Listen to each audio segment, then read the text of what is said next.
warahmatullahi wabarakatuh. Perkenalkan, nama saya Rian Ahmad Sidik dengan NIM 221903711 dari kelas 224A02 Prodi Administrasi Bisnis. Baik, pada kesempatan kali ini saya akan menjelaskan mengenai penanganan rapat. Apa itu rapat? Rapat merupakan suatu bentuk pertemuan antara para anggota yang ada di lingkungan organisasi ataupun instansi itu sendiri untuk merundingkan atau menyelesaikan suatu masalah yang terkait dengan kepentingan bersama. Di sini rapat terbagi menjadi dua bagian, yaitu satu, rapat formal, di mana rapat yang diadakan dengan suatu perencanaan terlebih dahulu menurut ketentuan yang berlaku dan pesertanya secara resmi mendapat undangan sebelum rapat tersebut diselenggarakan. Yang kedua, ada rapat informal, yaitu rapat yang diadakan tidak dengan didasarkan oleh suatu perencanaan formal terlebih dahulu sebelum rapat diselenggarakan. Apa tujuan rapat? Tujuan rapat sendiri yaitu rapat diadakan untuk dapat mencapai tujuan tertentu, yakni menyampaikan informasi kepada anggota kelompok lain agar didengar oleh anggota kelompok lain, untuk dapat masukan berupa kritik atau saran dari anggota lain apabila ada suatu masalah yang terjadi, untuk dapat memecahkan masalah yang dihadapi secara bersama. Perencanaan rapat. Sebelum rapat diselenggarakan, tentunya kita harus mempunyai planning atau perencanaan terlebih dahulu. Di antaranya yaitu satu, membuat agenda dan susunan rapat. Hal ini sudah biasa dilakukan, biasanya dihandle oleh sekretaris. Mendata peserta rapat, siapa saja yang ingin diundang, siapa saja yang akan datang dalam rapat tersebut.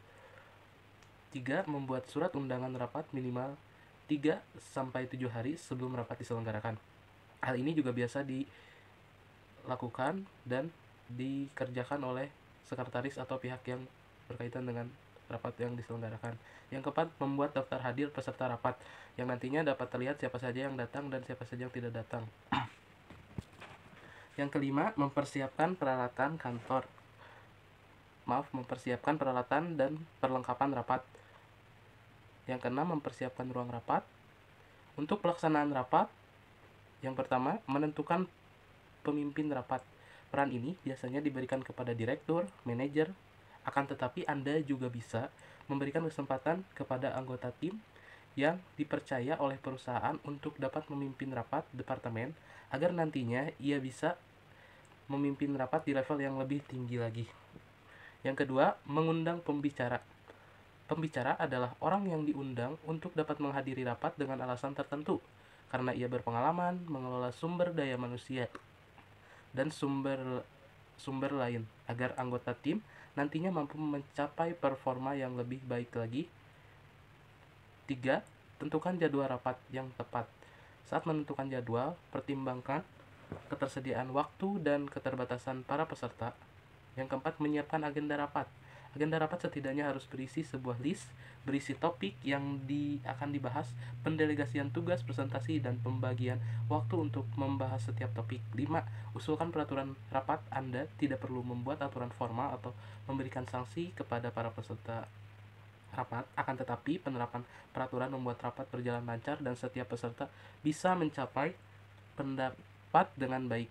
6. Tentukan pembagian waktu. Susunlah agenda rapat dengan sebaik mungkin, karena rapat dengan menentukan beberapa lama waktu yang dibutuhkan oleh setiap pembicara dan mendiskusikan setiap topik minimal 10 menit untuk dapat berdiskusi setelah topik tertentu selesai dibahas. Yang terakhir, 7. Susunlah notulen.